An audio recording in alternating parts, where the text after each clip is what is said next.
எத்தனை ஜென்மம் நீங்களும் நானும் புண்ணியம் செஞ்சோமோ தெரியல, இங்கே வந்துட்டோம். இங்கே வந்ததுக்கே ஒரு 1000 ஜென்மம் புண்ணியம் பண்ணியிருக்கணும், வந்துட்டோம். அப்போ தெரிஞ்சுக்கணும் என்ன வள்ளலார் சாமி சொல்கிறாரு, அவர் என்ன அவருடைய வாழ்க்கையில் கண்டுபிடிச்சார். அப்போ விளக்கு எடுத்து வெளியில் வச்ச உடனே என்ன சொல்கிறாருன்னா, தம்பி இந்த விளக்கு சாதாரண விளக்கு, உனக்கு இவ்வளோ தான் காட்ட முடியும், உன் கண்ணுக்கு தெரியும். அருள் விளக்கை காட்ட முடியுமா? காட்ட முடியாது, உன் கண்ணுக்கு தெரியாது, உனக்கு பக்குவம் வரல. அப்போது இந்த மாதிரி என்னுடைய வீட்டில் இந்த ஒரு விளக்கு வச்சுட்டா இருள் பூரா போயிடும், வெளிச்சம் பூரா வந்துடும் இல்லைங்களா? அதே மாதிரி தம்பி இந்த அருள் ஒளி என்கின்ற அருள் விளக்க உன்னுடைய உடம்புல வை, உடம்புக்குள்ளார வை. இந்த உடம்புல ஒரு 3 லட்சம் கோடி செல்கள் அறைகள் இருக்குன்னு விஞ்ஞானி சொல்கிறான். இந்த 3 லட்சம் கோடி செல்கள்லையும் இந்த அருள் ஒளி என்கின்ற வெளிச்சம் போய் சேரணும். இப்போ நம்ம வீட்டில் 10 அறை இருக்குதுன்னா, ரூம் இருக்குதுன்னா, ஒரு ரூமில் வெளிச்சம் லைட்டு போட்டால் போதுமா? மற்ற 9 அறையில் எப்படி இருக்கும்? இருளாக தான் இருக்கும். அது மாதிரி வீட்டில் இருக்கிற எல்லா அறைகள்லையும் இந்த உடம்பில் இருக்கிற 3 லட்சம் கோடி செல்கள்லையும் ஒரு லைட்டு போடணும். அது என்ன லைட்டு? அருள் ஒளி. அதனால தான் பெருமான் சொல்வார், ஜீவகாருண்யம் செய்யி, எப்பவும் யாருக்காக உதவி செஞ்சுக்கிட்டே இரு. அன்னதானம் போடு, 2 இட்லி கொடு, அவங்களுக்கு ஏதாவது படிக்க முடியலையா அதுக்கு ஏதாவது உதவி செய். உன்னால் என்ன முடியுமோ, அதுக்காக நீ லட்சாதிபதியாக இருக்கிறவன் தான் காசு கொடுத்து எல்லாம் செய்ய முடியும்னு கிடையாது. உங்கள்கிட்ட ஒரு இட்லி வாங்கி கொடு, ஒரு பழைய சோறு போட்டு கொடு. ஏதோ ஒரு விதத்தில் உன்னுடைய மனசை தயவுலேயே வச்சுக்கிட்டு இரு. நீ கொடுக்குற 2 இட்லினால ஒரு ஏழைக்கு பசியாரு, அவ்வளோதான். இது அவங்களுக்கு லாபம், உனக்கு என்ன லாபம்? இந்த 2 இட்லி கொடுத்த பற்றியா, ஐயோ இது பாவம் சாப்பிட்டு 4 நாள் ஆச்சுங்கிறான், எப்படி இருக்கும் பசி அப்படின்னு அந்த உருகுறீங்க பார்த்தீங்களா? உங்கள் ஆன்மா உருகுது பார்த்தீங்களா? அந்த தயவுக்கு வந்துட்டீங்க இல்லையா? அந்த தயவுக்கு வந்தீங்கன்னா ஒரு சொட்டு அமுதம் உங்கள் உடம்புல விளையும். நல்லா கவனிச்சுக்கோங்க. அமுதமே, தேவாமிர்தமே நம்ம உடம்புல அந்த வினாடி ஒரு சொட்டு உற்பத்தி ஆகும். இப்படியே தொடர்ந்து தயவுலேயே இருந்துக்கிட்டு வந்தால் அந்த தயவு என்னாகும்? அருளாக மாறிடும். எப்போ மாறும்? 100% வரும்போது. இப்போது காலையில் தண்ணி கொதிக்க வைக்கிறோம், 100 டிகிரி சென்டிகிரேட் வந்தோம்னா ஆவியாகுது இல்லைங்களா? அது மாதிரி இந்த தயவு 100% வரும்போது அது அப்படியே அருளாக மாறிடும். அப்போ என்ன ஆகுன்னா, நம்ம உடம்பு பூரா அப்படியே அமுதம் உற்பத்தி ஆகிடும். அமுதம் உற்பத்தி ஆச்சுன்னா நோய் நொடி வராது, முதுமை வராது, மரணம் வராது, எந்த கஷ்டமும் வராது. எனைத்தும் துன்பிலா இயல் எனக்கு அளித்தனை சாமி சொல்கிறாங்க, நான் இல்லை. என்ன சொல்கிறார்? எந்த கஷ்டமும் கிடையாதுப்பா. அந்த மாதிரி ஒரு விஞ்ஞானத்தை எனக்கு நீ அறிவை கற்றுக் கொடுத்தாய். துன்புல அனைத்தும் தொலைத்து எனது உருவை இன்புருவாக்கி அருட்பெருஞ்சோதிங்கிறார்.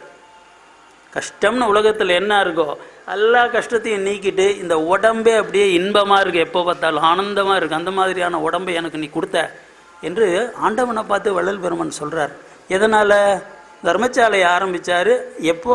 ஒரு 150 வருஷத்துக்கு முன்னால். அது பாருங்கள், அவர் அன்றைக்கி அவர் ஏற்றின அந்த அடுப்பு, பற்ற வச்ச அடுப்பு இன்னும் எரிஞ்சிக்கிட்டே இருக்குது, அணையவே இல்லை. அப்போ இருந்து அன்னதானம் ஏழைங்களுக்கு எத்தனை கோடி பேருக்கு போட்டிருப்பாங்க அன்னதானம். இந்த பலன்லாம் யாருக்கு போய் சேரும் இல்லைங்களா? அப்போது பெருமானுடைய உடம்பு அந்த அருள் நிலையிலேயே இருந்து இருந்து இருந்து இருந்து அப்படியே விரிவடைஞ்சு இப்போ போயிட்டே இருக்குது. அனக உடகமாக மாறி போச்சு. அகவடிவு என்பது பிரணவ தேகம். அந்த அனக வடிவாக அது மாறி போச்சு, ஈஸ்வரனுக்கு இருக்கிற மாதிரி. அது அப்படியே அல்கலின்றி ஓங்கும் அருட்பெருஞ்சோதின்னு சொல்லுவார். அப்படி அது விரிஞ்சு விரிஞ்சு போயிட்டே இருக்கு. இப்போ பாட்டுக்கு மறுபடியும் வருவாங்க. இப்போ இதை எல்லாருக்கு முன்னாலே யாரும் சொல்லலையான்னு சொல்லலை, ஆனால் சொல்லியிருக்காங்க. எப்படின்னா மறைச்சி, அவர் அப்படி தான் திருவள்ளுவர் சாமி மறைச்சி தான் சொல்லுவார். ஏன்னா அது மறைன்னா வேதம், அது மறைச்சி தான் சொல்லுவாங்க. அது எப்படின்னா உங்களுக்கு தெரிஞ்ச பாட்டு தான். முதல் அதிகாரத்திலேயே சாமியும் அதை மறைச்சி தான் சொல்லுவாங்க. எப்படி சொல்லுவாங்கன்னா, தேவர் குறளில் முதல் அதிகாரத்தில் சாகா கல்வியை பற்றி சொல்லப்பட்டு இருக்கின்றது, தக்க ஆசான் வைத்து தெரிந்து கொள்க அப்படின்னு சொல்லிட்டார். நானும் ஒரு 30 வருஷம் புலவருங்கள்லாம் கேட்டேன், காலேஜ் தமிழ் ப்ரொஃபஸருங்கள்லாம் கேட்டேன், ஞானிகள் கேட்டேன், யோகிகள், யாருக்கும் தெரியல. வள்ளல் பெருமானுக்கு தான் தெரியுது. அதில் ஒரு பாட்டு வரும், நிலமிசை நீடு வாழ்வார்னு 2 பாட்டு எல்லாருக்கும் தெரியும். ஆனால் மறைச்சி சொன்னது என்னன்னா, இருள் சேர் இரு வினையும் சேரா, அப்புறம் இறைவன் பொருள் சேர் புகழ் புரிந்தார் மாட்டு இல்லையா? அது என்ன இறைவன் பொருள்? இவங்க என்ன பண்ணுவாங்கன்னா, இருள் சேர் இருவினையும் சேரா இறைவன், அங்கே போய் ஒரு ஃபுல் ஸ்டாப் வச்சுக்குவாங்க. அப்படி இல்லை, இருள் சேர் இருவினையும் சேரா அங்கே நிறுத்திட்டு இறைவன் பொருள் சேர் புகழ் புரிந்தார் மாட்டுன்னு பிரிச்சுக்கணும். இப்படி பிரிச்சிங்கன்னா தான் உங்களுக்கு அர்த்தம் புரியும். இறைவன் பொருள் என்று திருவள்ளுவ நாயனாரே நமக்கு குறிப்பிடுகின்றார். அந்த இறைவன் பொருளை விளக்கம் சொல்கிறார் சாமி. இங்கே எப்படி சொல்கிறார்? திருநெறி பொருள். இறைவன் பொருள் என்று ஆதியிலே திருவள்ளுவர் சாமி சொன்னதுக்கு வள்ளல் பெருமான் இங்கே நமக்கு என்ன விளக்கம் சொல்கிறார்? திருநெறி பொருள். திருன்னா ஆன்மா, அழியாதது என்று பொருள். அழியாத நெறி இது அருள் நெறி, சுத்த சன்மார்க்கம். அருள் அழியாத ஒரு பொருள் இருக்கின்றது. அந்த பொருளை பற்றிய விஞ்ஞானத்தை ஆண்டவர் குற்றமற முழுமையாக வள்ளல் பெருமானுக்கு கற்றுக் கொடுத்து விட்டார். சரி,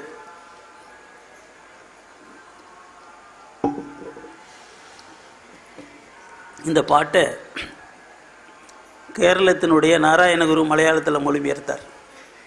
புதுச்சேரியில் வாழ்ந்த வங்காளி, ஆங்கிலத்தில் பெரிய மேத மகான் அரவிந்தர், அவர் ஆங்கிலத்தில் மொழிபெயர்த்தார்.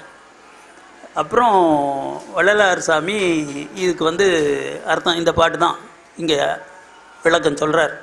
புதுவை மகான் எப்படி எடுத்துக்கிட்டாருன்னா, மைண்ட் ஆஃப் லைட்டு, வாளறிவு, வாளறிவுன்னு சொல்கிறார் இல்லைங்களா. ரெண்டாவது பாட்டில் திருவள்ளுவர் கற்றதனால் ஆய பயன் என்கொள் வாளறிவன் நற்றால் தொழாரனின். அப்போ இறைவனை வாளறிவன்கிறாரு. வால்னா வெளிச்சம். இப்போ நம்முடைய அறிவெல்லாம் மருள், அது இருட்டு, இக்னோரன்ஸ், இதிலிருந்து வந்த அறிவு. ஆனால் இறைவனுடைய அறிவு ஒளிமயமான அறிவு. இது அப்படியே அவர் இங்கிலீஷில் மொழிபெயர்த்து மைண்ட் ஆஃப் லைட் என்று மகான் அரவிந்தர் எடுத்துக்கிட்டார். அவர் எப்படி கொண்டு போகிறார் அப்படின்னா, அவர் வேதாந்தத்தை நம்பினவர். அதனால் சுப்ராமெண்டல் கான்ஷியஸ்னஸ்ன்னு சொல்லி பிரம்மம் என்பது தூய அறிவு என்று வேதாந்தம் சொல்வதை அப்படியே அவர் எடுத்துக்கிட்டார். ஆனால் வள்ளல் பெருமான் என்ன சொல்கிறாரு? அருள் அறிவு ஒன்றே தெருள் அறிவு, மற்றெல்லாம் மருள் அறிவு எனவே வகுத்த மெய்ச்சிவமே. இதுதான் மாத்துறார். இதையும் திருவள்ளுவர் ஆதியில் சொல்லியிருக்கார். பொருளில்லார்க்கு உலகம் இல்லை. நம்பி கையில் காசு இல்லையா, இந்த உலகம் உனக்கு இல்லை, நீ பிழைக்கவே முடியாது. அதனால் நீ முதல்ல என்ன செய்? பொருள் செய்கன்னு சொல்லலை, பணம் சம்பாதிச்சு கூட பணத்தெல்லாம் சொல்லலை, செய்க பொருளை. எப்படி பொருள் செய்கலாம் சொல்லலை, இலக்கணமெல்லாம் மாறி போகுது. செய்க பொருளை, முதல்ல பணத்தை சம்பாதிச்சுக்கோ. இப்படி திருவள்ளுவர் சொல்கிறாரு பாருங்க. அதுவும் ஞானம்தான், அது உண்மைதான். ஏன்னா எவ்வளோ பெரிய ஞானியாக இருந்தாலும் பொருள் இல்லைன்னா என்ன செய்ய முடியும்? இந்த உலகத்தில் வாழ முடியாது, அவ்வளோதான். அடுத்தது சொல்கிறார் பாருங்க, அருள் இல்லாருக்கு அவ்வுலகம் இல்லை. அருள் இல்லையா, அந்த மேல் உலகத்துக்கு மேலே இறந்த பிறகு நீ போகிற பற்றியா, அங்கே உள்ளாரையே நுழைய முடியாது. அப்போ நீ என்ன பண்ணணும்? இங்கே இருக்கிற பொருள் நல்லா கஷ்டப்பட்டு பணம் சம்பாரி, சிக்கனமாக வச்சுக்கோ, சேமிப்பு செஞ்சுக்கோ. அந்த சேமிப்பில் இருந்து ஏழைகளுக்கு அன்னதானம் பண்ணு, உதவி பண்ணு. அது அப்படியே அருளாக மாற்றிக்கோ. பொருளை என்ன பண்ணணும்? அருளாக மாற்றிக்கணும். அப்போ போகிற இடத்துக்கு நமக்கு புண்ணியம் வரும் இல்லைங்களா. ஆனால் சன்மார்க்கத்தில் என்ன பெருமான் சொல்கிறாருன்னா, அங்கே போவே வேண்டாம், இங்கே இருந்துக்கலாங்கிறார். மரணமிலா பெருவாழ்வில் வாழ்ந்திடலாம் கண்டீர் புனைந்துரையேன் பொய் புகழேன் சத்தியம் சொல்கின்றேன் பொற்சபையில் சிற்சபையில் புகும் தருணம் இங்கே. சரி, மீறி இறந்துட்டால் கூட கவலைப்பட வேணாம். அங்கே போகும்போது அருள் இருந்தால் உள்ளார் போயிடலாம், நரகத்துக்கெல்லாம் போக வேண்டியதில்லை. இன்னொரு ரகசியம் உங்களுக்கு நான் சொல்கிறேன். பெருமான் என்ன சொல்கிறாருன்னா, தம்பி பாப்பா, நீ சன்மார்க்கத்துக்கு வந்துட்டேன்னா நீ செத்தாலும் உனக்கு சொர்க்க நரகாதிகள் இல்லை அப்படின்னா நீ நரகத்துக்கு போவேணாம். இது லாபந்தாங்களே, சொல்லுங்கள். நம்ம தெரிஞ்சோ தெரியாமலோ என்னென்னோ தப்பு பண்ணியிருப்போம் இல்லையா. அப்போது ஒருவேளை நரகத்துக்கு அனுப்பிச்சோம்னா கொஞ்ச நாளாவது போய் இருந்துட்டு வாப்பா, அதெல்லாம் அனுபவிச்சுட்டு வாப்பான்னு அனுப்புனாங்கன்னா கஷ்டம்தானே. சாமி என்ன சொல்கிறார்? தம்பி நீ இங்கே வாடா, சன்மார்க்கத்துக்கு வா, தெய்வ நெறியிலே இரு, நரகத்துக்கே போவேணாம், நான் பார்த்துக்கிறேன். எவ்வளோ பெரிய அதிர்ஷ்டங்க இது நமக்கு இல்லையா.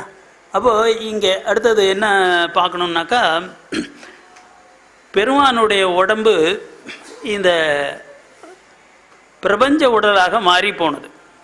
அவருடைய வலது கண், அவர் இந்த துணியை இப்படி சுற்றிக்கிட்டு இருப்பாருங்க, பார்த்தீங்களா? அந்த படத்தை பார்த்தா தெரியும். இந்த இடது கண்ணு தெரியும், வலது கண்ணு தெரியாது, நெற்றி தெரியாது. இந்த இப்படி மறைச்சிக்குவார், நெற்றி கண்ணும் மறைச்சிடுவார், இந்த வலது கண்ணையும் மறைச்சிடுவார். ஏன் மறைக்கிறாரு? நடந்த ஒரு நிகழ்ச்சி அவர் வாழ்க்கையில் எழுதி வச்சுருக்காங்க, அதை மட்டும் சொல்கிறேன். ஒரு நாள் என்ன பண்ணியிருக்குது, காற்றடிச்சு அந்த துணி அப்படியே விலகி போச்சு. அந்த நேரம் பார்த்து ஒரு சீடர் பெருமானுடைய முகத்தை பார்க்குறாரு, அந்த வலது கண்ணை பார்த்துட்டார். வலது கண்ணை பார்த்த உடனே என்ன ஆச்சு, அந்த வெப்பம் தாங்கலை. சூரியனை நேரில் பார்த்தா எப்படி இருக்கும், அந்த மாதிரியான வெப்பம். அப்படியே கீழே சுருண்டு விழுந்துட்டார். 2 நாள் ஆச்சு அவர் எந்திரிக்கிறதுக்கு, எழுதி வச்சுருக்காங்க. அவருடைய உடம்பே, இந்த பிண்டமே அப்படியே அண்டமாக மாறிப்போச்சு. அந்த அளவுக்கு அவர் அந்த உஷ்ணத்தை அவர் ஏற்றிக்கிட்டு இருக்கார். இதுக்காக அவர் என்ன பண்ணுவாராம், ஏற்கனவே நான் உங்களுக்கு சொல்லியிருக்கேன், அவர் சொல்கிற உணவு பூரா சூடாக இருக்கும், எல்லாம் அக்னி மாதிரி தான். அடுத்தது வெந்நீரில் குளிக்க சொல்வார், வெந்நீரை அருந்த சொல்வார். அவர் எப்படி வெந்நீரை குடிப்பார்னு உங்களுக்கு சொல்லியிருக்கேன், ஞாபகம் இருக்கா? ஒரு கொரடாவில் ஒரு பாத்திரத்தை பிடிச்சிக்கிட்டு வெந்நீர் கொடுப்பாங்களாம், அப்படியே கொதிக்குமா, அவன் அப்படியே வாயில் ஊற்றிக்கு வரான். அவ்வளோ உஷ்ணத்தை ஏற்றிக்குவார். அப்புறம் யோகம் என்ன பண்ணுவார், பிரம்மதண்டிகா யோகம் சொல்லியிருக்கேன். என்ன அது பிரம்மதண்டிகா யோகம்?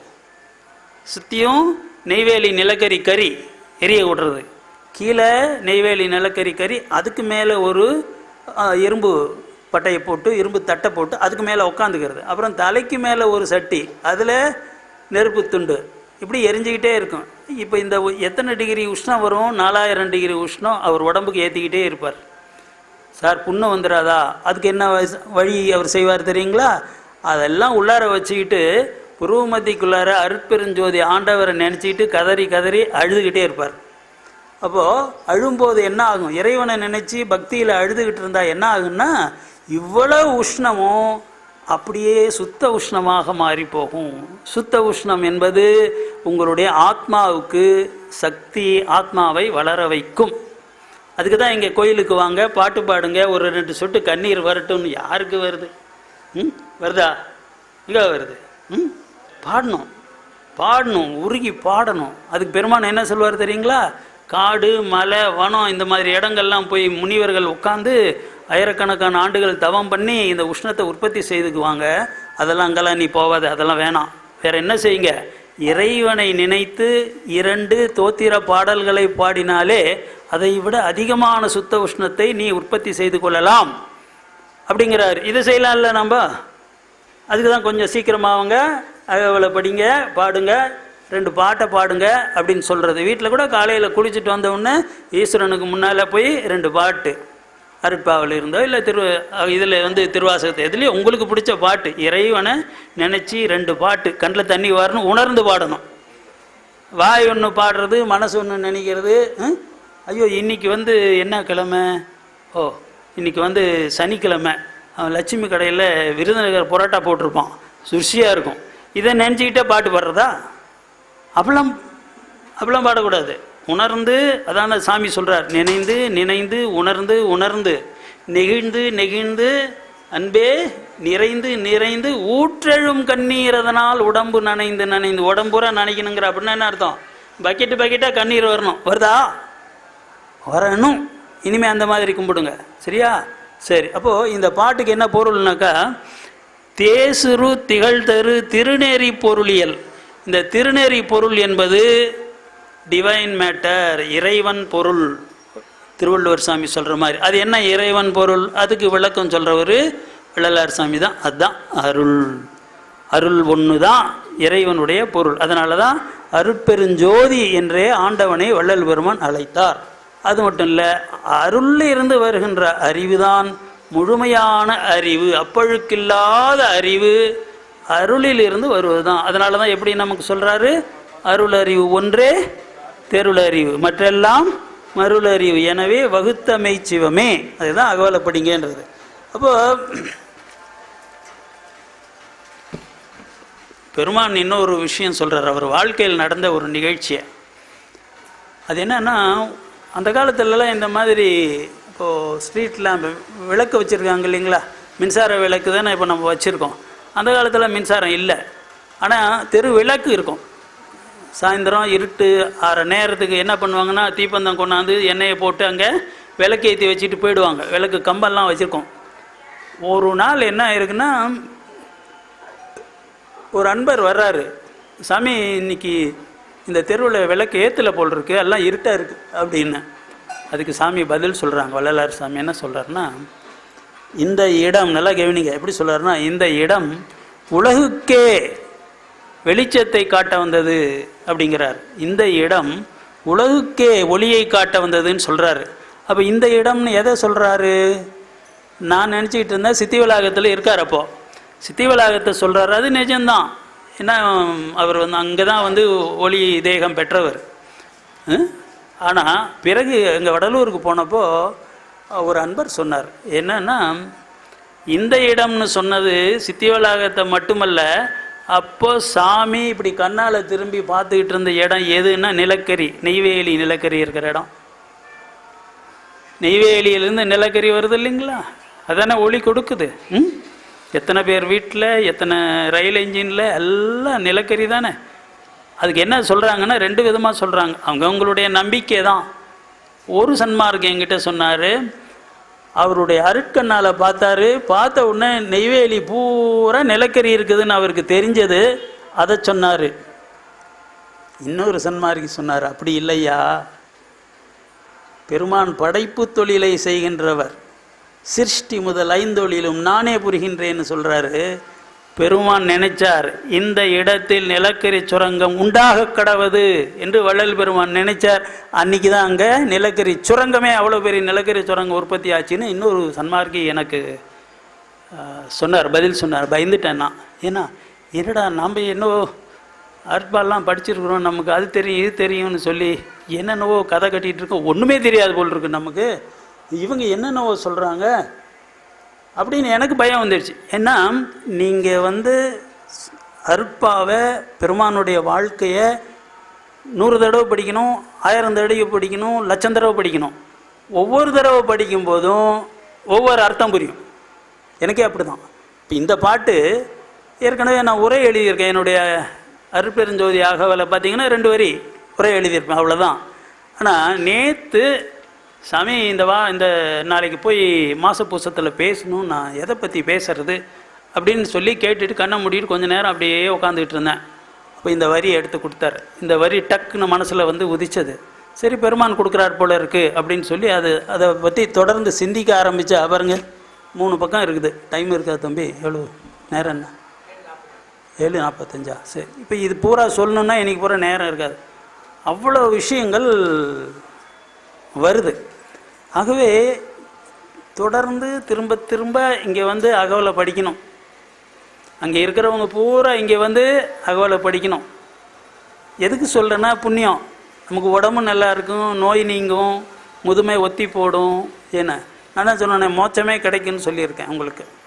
ஆக அகவலை படிக்க படிக்க அதில் இந்த 2 வரி மாத்திரம் இல்லை, எல்லாமே வந்து மந்திரங்கள் தான். ஆக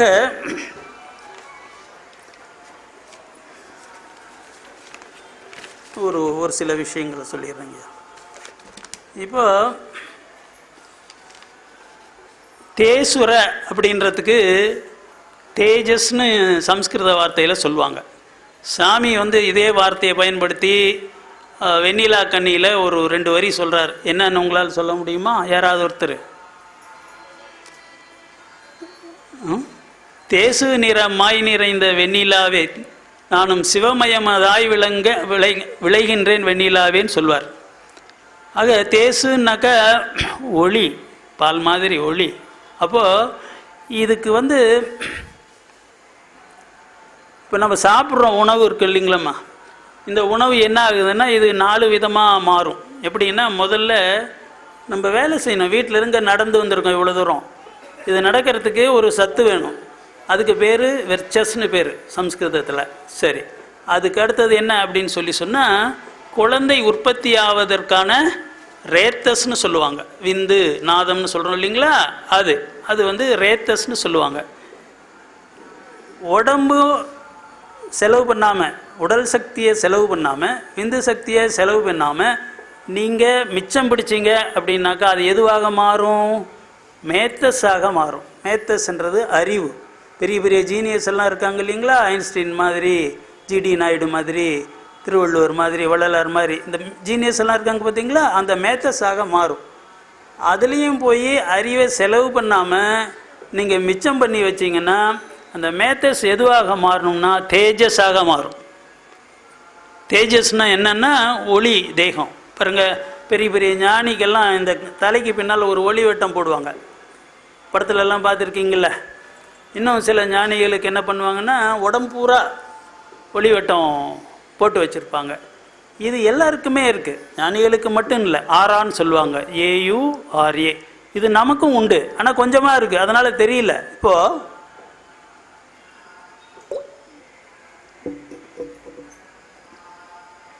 ஒரு பெரிய ஞானி, புகழ்பெற்ற ஒரு நடிகர், ரொம்ப அவங்களுக்கெல்லாம் கரிஷ்மான்னு சொல்லுவாங்க. அவங்களுக்கு புகழ் இருக்குது அப்படின்னோடனே எல்லாரும் ஓடி போய் அவங்கள தொட்டு பார்ப்பாங்க. இது என்னடா எதுக்கு அவங்கள போய் தொட்டு பார்க்குறாங்க அப்படின்னா, அது நமக்கு கொஞ்சம் ஒட்டட்டுமே, அந்த அதிர்ஷ்டம் நமக்கு கொஞ்சம் ஒட்டட்டும், அவங்களுடைய அந்த பணம் நமக்கு கொஞ்சம் ஒட்டட்டும், அவங்களுடைய அறிவு நமக்கு கொஞ்சம் ஒட்டட்டும் ஒரு ஆசை தான். அது சரிதான்.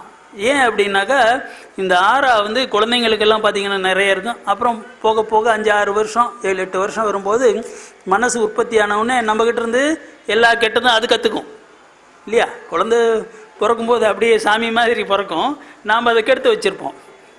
அப்போ அதனுடைய ஆறா குறைஞ்சி போயிடும். அப்புறம் என்ன பண்ணணுன்னா, நீங்கள் நல்ல பெரிய படிப்பாளியாக மாறினீங்கன்னா ஆறா அதிகமாகும். பெரிய விளையாட்டு வீரராக மாறினீங்கன்னா, புகழ் வந்துடுச்சு அப்படின்னா மறுபடியும் உங்களுடைய ஆறா மாறும்.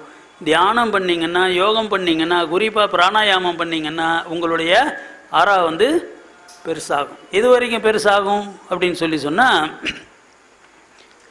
வள்ளல் பெருமான் இருக்கிற இடத்துல கிட்டத்தட்ட 1 மைல் அகலத்துக்கு, 1 மைல் சுற்றளவுக்கு அங்கே இருந்த செடி கொடி தாவரங்கள் எல்லாமே அந்த ஆனந்தத்தை அனுபவிக்குமா. வள்ளல் பெருமானுடைய பழைய படம் ஏதாவது உங்கள் வீட்டில் இருந்ததுன்னா பாருங்கள், மூலையில் ஒரு ஆட்டுக்குட்டி இருக்கும், பார்த்துருக்கீங்களா? அந்த ஆட்டுக்குட்டி எப்படி வந்துச்சுன்னு நான் கதை உங்களுக்கு சொல்லியிருக்கேன். ஒரு சாமியாரோட ஒரு கிராமத்தில் வள்ளலார் சாமி பேசிக்கிட்டு இருக்கார். அவர் என்ன பேச போகிறார்? வேதாந்தம் பேசுவார், பக்தியை பேசுவார். திடீர்னு சாமி கண்ணிலிருந்து தண்ணி வருது, அழுகுறார். ஏன் சாமி அழுகுறீங்கன்னு அந்த வேதாந்தி கேட்குறார். அப்போ சாமி சொல்கிறார், சாலையில் ஒரு கர்ப்பிணி ஆட்டுக்குட்டி ஆடு மேலே ஒரு மாட்டு வண்டி ஏறிடுச்சுங்கானோ, அது துடிக்குது, என்னால் தாங்க முடியல, அது எங்கேயோ நடக்குது. உடனே இந்த சாமியார் எந்திரிச்சு ஓடுறார். இவர் பெரிய சித்தர், இவருக்கு எங்கேயோ நடக்கிறதெல்லாம் இங்கே தெரியும் அப்படின்னு கேள்விப்பட்டிருக்கார். ஆனால் இன்றைக்கி இதை டெஸ்ட் பண்ணி பார்த்துடலான்னு ஓடுறார். ஓடி போய் பார்த்தா அதே மாதிரி அங்கே ஒரு ஆடு, அது வந்து துடிச்சு அங்கே கிடக்குது.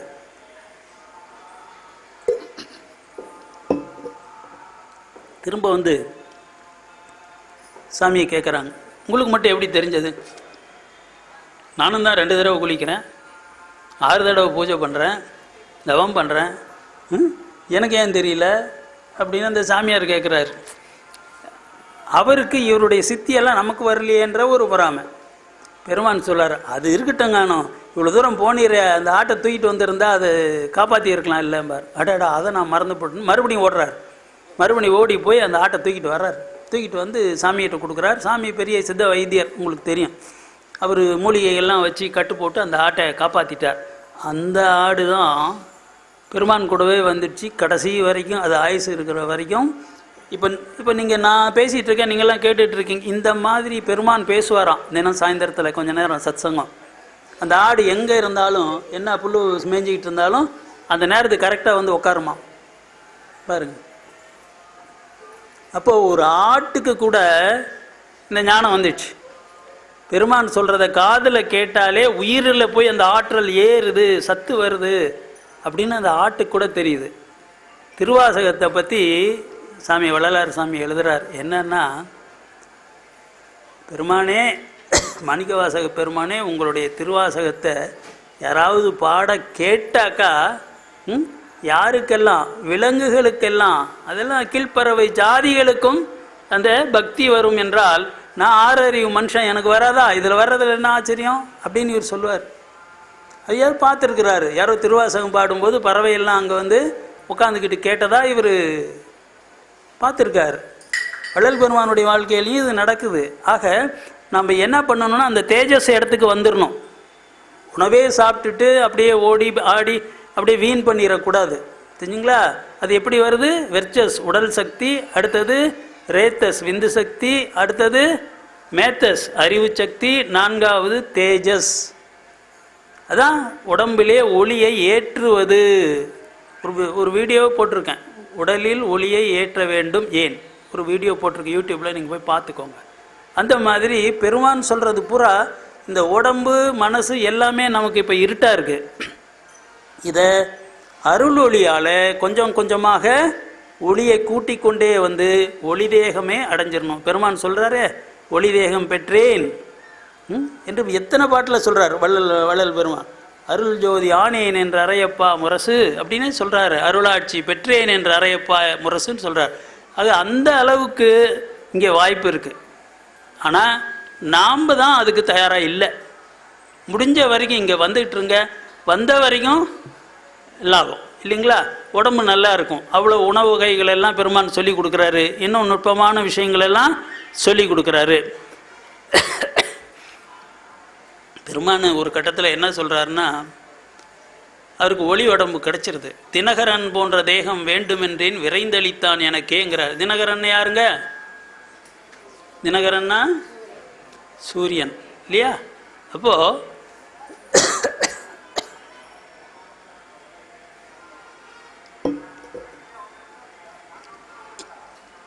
இந்த உடம்பு இருளாக இருக்குது, இதுக்கு அருள் ஒளி ஊட்ட வேண்டும். மனம் எண்ணங்கள் பூரா கசப்பாக விஷமாக இருக்குது, இருளாக இருக்குது. அதை தயவு என்கின்ற ஒரு ஒளி பொருளை கொடுத்து மனசை தயவாக மாற்றணும். அதுக்கப்புறம் ஜீவனை ஒளிமயமாக மாற்றணும், ஆன்மாவை ஒளிமயமாக மாற்றணும்.